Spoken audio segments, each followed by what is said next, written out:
بسم اللہ الرحمن الرحیم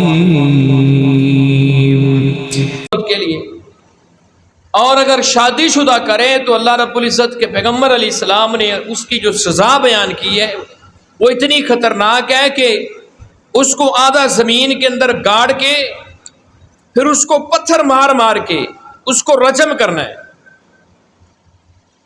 یعنی کوئی شخص ویسے زنا کرتا ہے تو اس کا اتنا بڑا جرم ہے، لیکن نبی صلی اللہ علیہ وسلم نے فرمایا سود کا جو ادنا درجہ ہے نا، سب سے کم تر درجہ،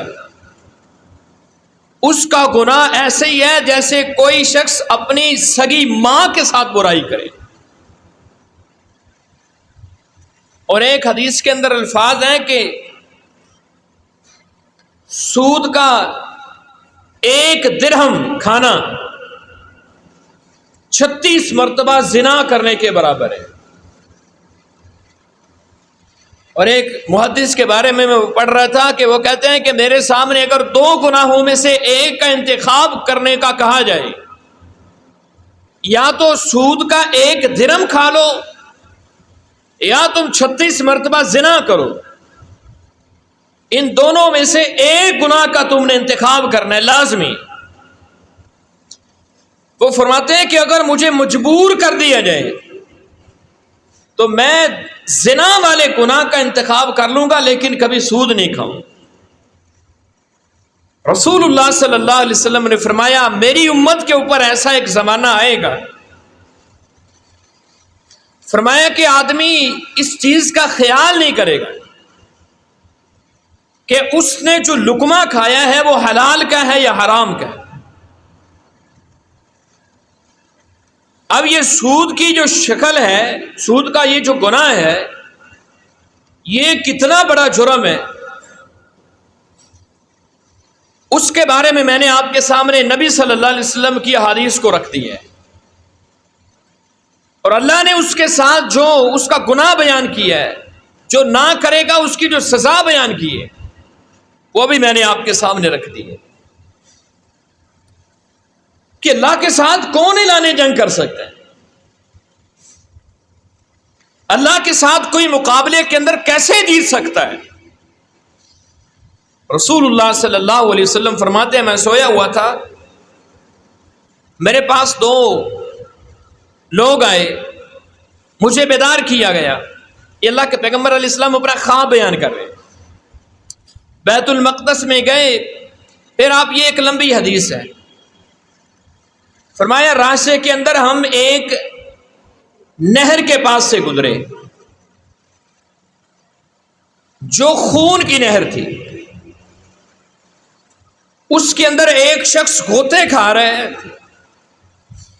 وہ غوطے کھاتا کھاتا نہر کے کنارے پہ پہنچتا ہے، خون کی نہر. فرمایا اس کنارے کے اوپر ایک اور شخص کھڑا ہے پتھر لے کر، وہ اس کو پتھر مارتا ہے بڑے زور کے ساتھ. یہ جو شخص خون کی نہر کے اندر ڈبکیاں کھا رہا ہے، نبی مکرم صلی اللہ علیہ وسلم نے فرمایا کہ یہ پھر پیچھے چلا جاتا ہے، اس طرح یہ سزا کے اندر مبتلا ہے. کہتے میں نے جبرائیل سے پوچھا کہ یہ کون شخص ہے جس کو اتنی بڑی سزا کے اندر مبتلا کیا گیا؟ نبی صلی اللہ علیہ وسلم فرماتے ہیں مجھے جبرائیل نے کہا آگے چلو. اس طرح مجھے 3 قسم کے عذاب دکھائے گئے،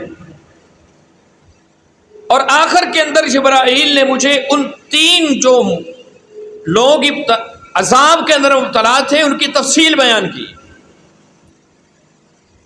فرمایا جو شخص خون کی نہر کے اندر ڈبکیاں لگا رہے ہیں، غوطے کھا رہے ہیں، اس کو باہر بھی نہیں نکلنے دیا جا رہا. جبرائیل نے مجھے بتایا اللہ کے پیغمبر وہ سود کھانے والا ہے،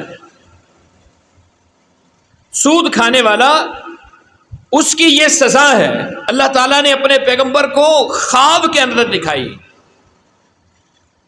اور رسول مکرم صلی اللہ علیہ وسلم نے لعنت فرمائی کتنے لوگوں کے اوپر سود کی وجہ سے. فرمایا لعن رسول اللہ صلی اللہ علیہ وسلم آکل الربا.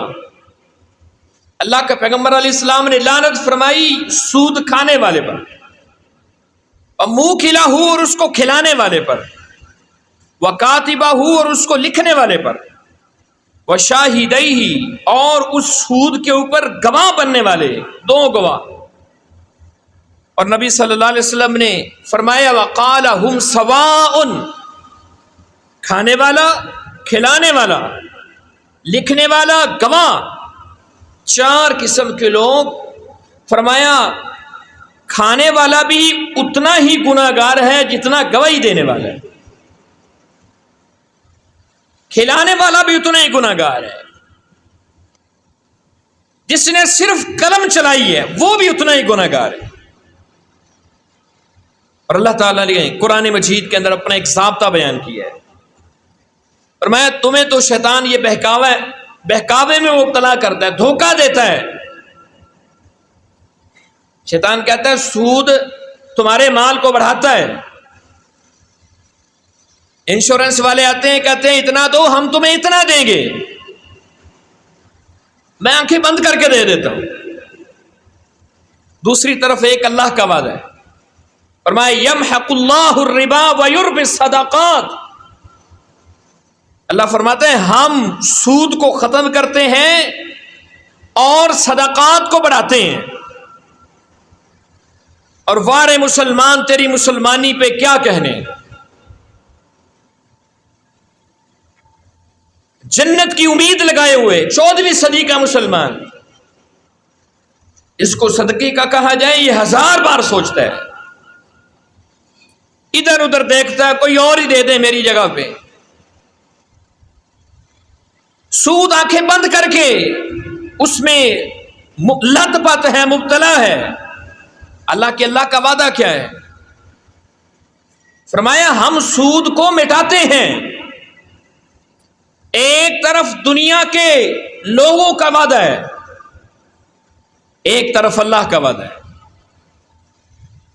آپ اپنے ضمیر سے ذرا پوچھیں کہ اللہ کے وعدے سچے ہیں یا لوگوں کے وعدے سچے؟ اللہ تعالیٰ نے قرآن مجید کے اندر ایک مثال دے کر فرمایا ہم صدقات کو کیسے بڑھاتے ہیں. تم مال میں برکت ہی چاہتے ہو نا، تمہاری نیت کیا ہے، تمہارا مقصد کیا ہے، تمہاری ضرورتیں پوری ہوتی رہیں، تمہیں پاک صاف مال ملے. اللہ کہتا ہے مجھے دو، میرے راستے میں دو، میں تمہیں دیتا ہوں بڑھا کے. میں کہتا ہوں نہیں میں اللہ کو نہیں دوں گا. کس کو دینا ہے؟ میں اپنی انشورنس کروا لیتا ہوں، میں بینک میں اپنے سیونگ اکاؤنٹ بنوا لیتا ہوں، لیکن اللہ کو نہیں دینا. حیران کی والی بات، جن لوگوں کو یقین تھا اللہ کے وعدوں کے اوپر، وہ تو یہ بھی نہیں برداشت کرتے تھے کہ اللہ کے پیغمبر علیہ السلام نے اللہ کے راستے کے لیے مانگا ہے تو گھر میں ایک سوئی بھی رہ جائے.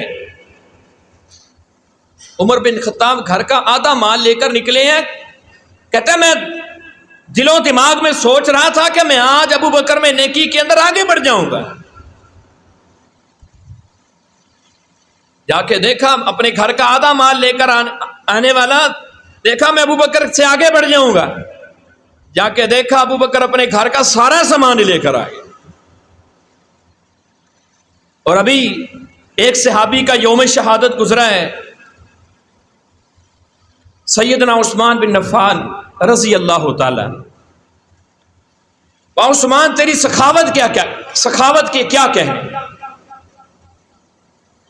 ایک ایک مجلس کے اندر 100 گھوڑے، 100 اونٹ،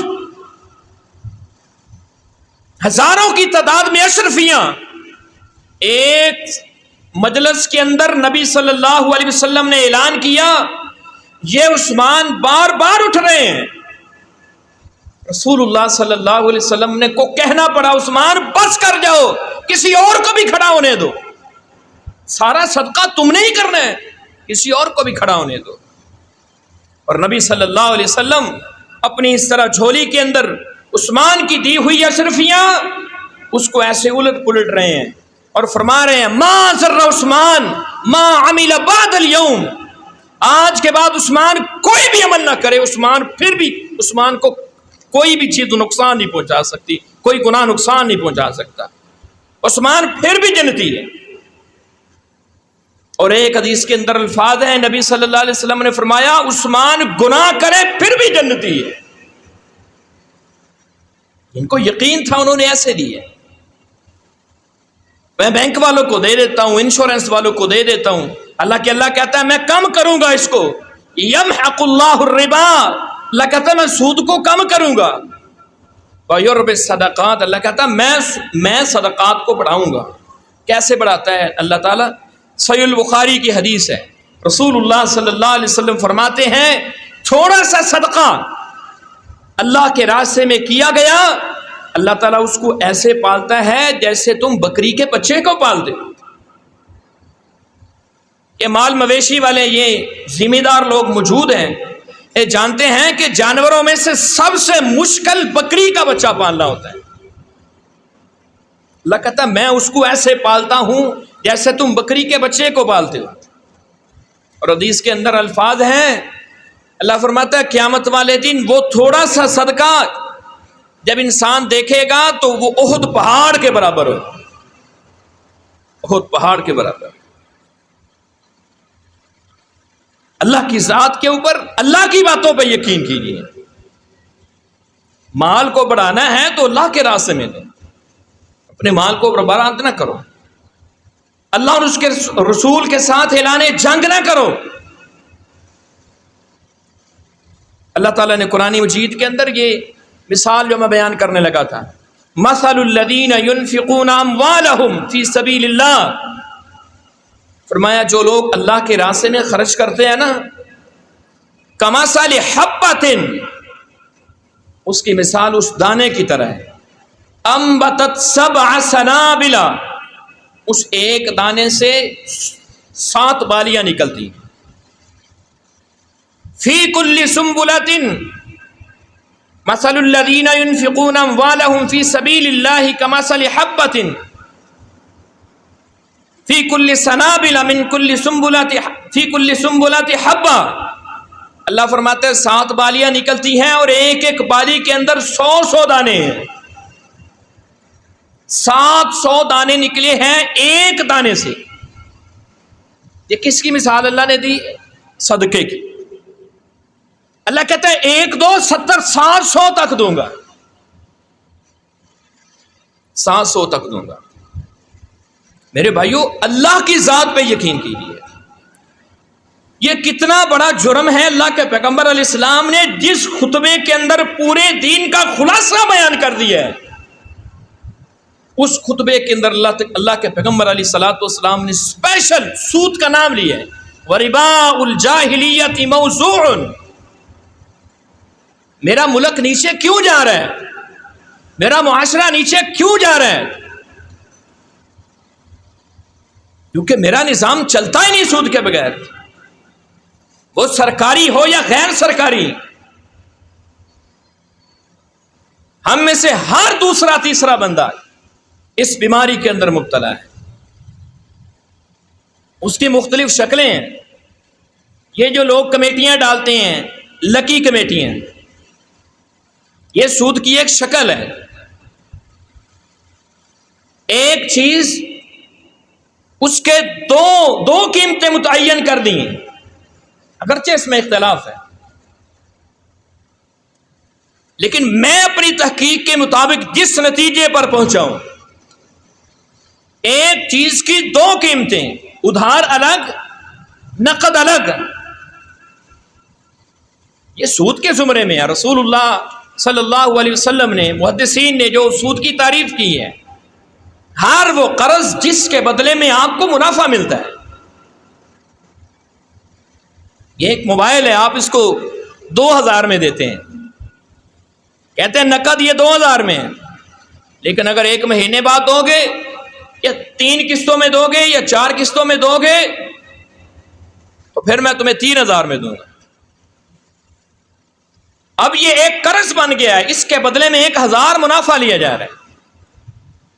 یہ سود کی ایک شکل ہے. اللہ اور اس کے رسول کے ساتھ اعلان جنگ ہے, اس میں برکت کیسے ہو سکتی ہے؟ اس میں برکت کیسے ہو سکتی ہے؟ اس لیے میرے بھائیوں, حرام سے بچیں, تھوڑا کھا لیں, حلال کا ایک لقمہ کھا لیں, پوری روٹی نہ کھائیں, لیکن حلال کا ایک لقمہ کھائیں. حرام کی پوری روٹی سے اگر تم 7 روٹیاں حرام کی کھا لو, ایک لقمہ حلال کا کھا لو, وہ ایک لقمہ زیادہ آپ کے لیے برکت کا باعث بن جائے. یہی وجہ تھی ابو بکر صدیق رضی اللہ تعالیٰ عنہ کو جب ایک اہانت کا کھانا پیش کیا گیا, ایک لقمہ کھا لیا. غلام نے پوچھا, امیر المؤمنین خلیفۃ المسلمین, پہلے تو آپ پوچھتے تھے جو بھی کھانا آتا تھا کہاں سے آیا ہے, آپ نے آج پوچھا ہی نہیں. کہا بھوک کی شدت کی وجہ سے مجھے خیال ہی نہیں رہا کہ میں پوچھوں, اب بتاؤں کہاں سے آئے. اس نے ساری تفصیل بتائی. غلام نے اپنے حلق کے اندر انگلی مارنے لگے. ایک لقمہ کئی دنوں کا بھوکا امیر المؤمنین کیسے نکلے گا بھائی؟ بڑا زور لگایا, ایک لقمہ باہر نکلے, نہیں نکلا. آخر غلام نے کہا, امیر المؤمنین ایک لقمے کو نکالنے کے لیے کیا آپ اپنی جان کو ضائع کر دیں گے؟ فرمایا ہاں, یہ ایک لقمہ نکالنے کے لیے ابو بکر کی جان بھی چلی جائے پھر بھی میں اس ایک لقمے کو اپنی جسم کے اندر نہیں رہنے دوں. کیوں؟ رسول اللہ صلی اللہ علیہ وسلم نے فرمایا, حرام مال سے پلا ہوا جسم اس قابل ہے ہی نہیں کہ وہ جنت کے اندر چلا جائے.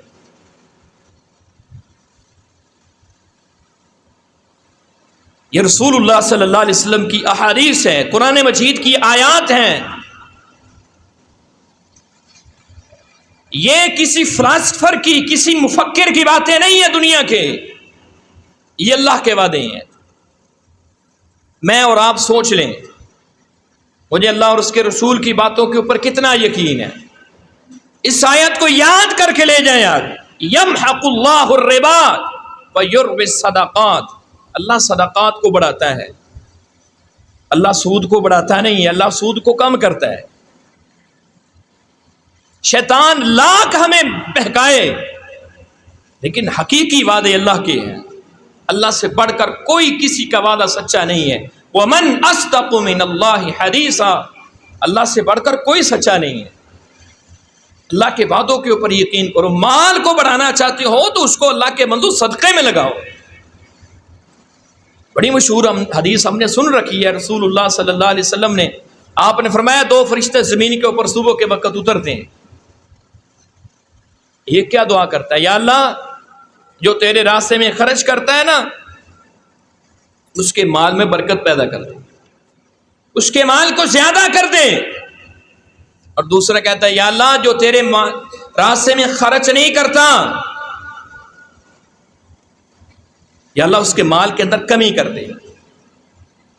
اور ابھی جن نفوس قدسیہ کا میں نے آپ کے سامنے نام لیا ہے, کیا اتنا صدقہ کر کے غریب ہو گئے تھے؟ نہیں. جاؤ عثمان رضی اللہ تعالیٰ عنہ, ان کی تجارت پڑھ کے دیکھو. ان کی تجارت کے اونٹوں کی قطار اتنی لمبی ہوتی تھی. جن لوگوں نے مکہ اور مدینہ دیکھا ہے وہ جانتے ہیں, جنہوں نے نہیں دیکھا اللہ سب کو دکھایا ہے. مکہ اور مدینہ کا کتنا لمبا سفر ہے. جاؤ اٹھاؤ تاریخ کی کتابیں دیکھو, عثمان کی تجارت کتنی لمبی تھی. لکھا ہے مورخین نے کہ جب عثمان کا قافلہ نکلتا تھا تو پہلا اونٹ مدینے کے اندر داخل ہو رہا ہوتا تھا اور آخری اونٹ مکے سے نکل رہا ہوتا تھا. اتنی لمبی قطار تجارت. یہ مال دیا تھا اللہ تعالی نے. یہ ایک صحابی کی داستان ہے, وگرنہ صحابہ کرام کی داستانیں تو بھری پڑی ہیں. جب اللہ کے پیغمبر نے مانگا ہے تو انہوں نے نچھاور کر دیے جو بھی ان کے پاس تھا. یہ عبد الرحمن بن عوف رضی اللہ تعالیٰ عنہ مدینے کے اندر آئے تھے تو ایک ٹانٹ لپیٹ کر آئے تھے. ایک ٹانٹ لپیٹ کر آئے. ایک دفعہ رونے لگے بیٹھ کر عبد الرحمن بن عوف. لوگوں نے پوچھا رونے کی وجہ کیا ہے؟ کہتے یار میرے اوپر کبھی ایک وقت تھا کہ میں پنیر لے کر منڈی میں جاتا تھا کہ کوئی مجھ سے خرید لے، لوگوں کی منتیں کرتا تھا. آج میرے رب نے مجھے اتنا دیا ہے کہ مجھے پتہ ہی نہیں کہ میرے پاس ہے کتنا. یہ صحابی جب دنیا سے رخصت ہوئے تھے، فوت ہوئے تھے، تو ان کے ورثاء کے اندر سونے کی ڈلیاں کاٹ کاٹ کے تقسیم کی گئی تھی. کوئی 1-2 تولے سونا نہیں، کوئی 5-6 تولے سونا نہیں، سونے کی ڈلیاں کاٹ کاٹ کے تقسیم کی گئی تھی. تو میرے بھائیوں، تجارت کرنا چاہتے ہو، اپنے مال کو بڑھانا چاہتے ہو تو اللہ کے ساتھ تجارت کرو. آپ اپنی روٹین بنائیں. اللہ کے پیغمبر اللہ کی طرف سے جو بھیجا ہوا فرشتہ ہے اس کی دعائیں لینے کے لیے صبح جب آپ دکان پہ جاتے ہیں، آپ روٹین بنائیں صدقے کی. بلکہ میں آپ کو ایک ترغیب دلاؤں گا. آپ جس مسجد کے نمازی ہیں، میں اکثر اس بات پر توجہ دلایا کرتا ہوں کہ جس مسجد کی چھت کے نیچے میں نمازیں ادا کرتا ہوں، میرے اوپر پنکھے چل رہے ہیں، میرے نیچے قالین بچھے ہوئے ہیں، اس مسجد کے اخراجات ہیں. آپ اپنے دور پہ، میں پہلے بھی کئی دفعہ اس چیز پہ توجہ دلا چکا ہوں، جس مسجد کے بھی آپ نمازی ہیں، اپنے طور پہ اپنی دکان پہ اپنے گھر میں ایک گلہ رکھیں. صبح کے وقت جتنی اللہ نے آپ کو توفیق دی ہے، آپ اس میں کچھ نہ کچھ ڈالیں. مہینے کے اختتام کے اوپر اس مسجد کو دیں. یہ ہمارا گھر ہے، یہ مسجدیں ہمارے گھر ہیں، انہی کی وجہ سے زمین آسمان قائم ہے. رسول اللہ صلی اللہ علیہ وسلم نے فرمایا جب تک ایک بھی ایمان والا دنیا کے اندر باقی ہے قیامت قائم نہیں ہو سکتی. ایک بھی ایمان والا. اور ایمان والے کی نشانی رسول اللہ صلی اللہ علیہ وسلم نے بیان کی کہ وہ مسجد کے ساتھ محبت کرتا ہے. فرمایا جس کو تم دیکھو نا مسجد کی تگ و دو کے لیے محنت کر رہا ہے، مسجد کی آبادی کے لیے محنت کر رہا ہے، اس کے اخراجات کے لیے محنت کر رہا ہے کہ کسی طریقے سے مسجد آباد ہو جائے، اس کی فکر لگی ہوئی ہے اس کو. فرمایا فاشہدوا لہ بالایمان، تم گواہی دے دو کہ وہ ایمان والا شخص. تو میرے بھائیوں، یہ ایک شک تھی رسول اللہ صلی اللہ علیہ وسلم نے جو خطبہ حجۃ الوداع کے اندر بیان کی. اپنے آپ کو اس لعنت سے بچائیں، جس قدر ہو سکتا ہے بچائیں. کچھ انفرادی میرے اندر ذمہ داریاں ہوتی ہیں جس کی وجہ سے میں بچ سکتا ہوں، لیکن میں بچنے کی کوشش نہیں کرتا. اپنے بچوں کو حلال کا لقمہ کھلائیں. اللہ تعالیٰ آپ کا نام دنیا کے اوپر رہتی دنیا تک آپ کا نام زندہ رکھے گا. آپ کی اولاد آپ کی فرما بردار ہوگی. اور دوسرا تیسرا بندہ کہتا ہے میری دعائیں قبول نہیں ہوتی، مولوی صاحب کیا کریں جی، مانگ مانگ کے تھک گیا ہوں.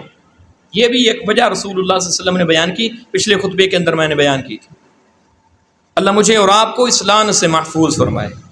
اللہ ہم سب کو دین اسلام کے اوپر چلنے والا بنا دے. وآخر دعوانا الحمد للہ رب العالمین.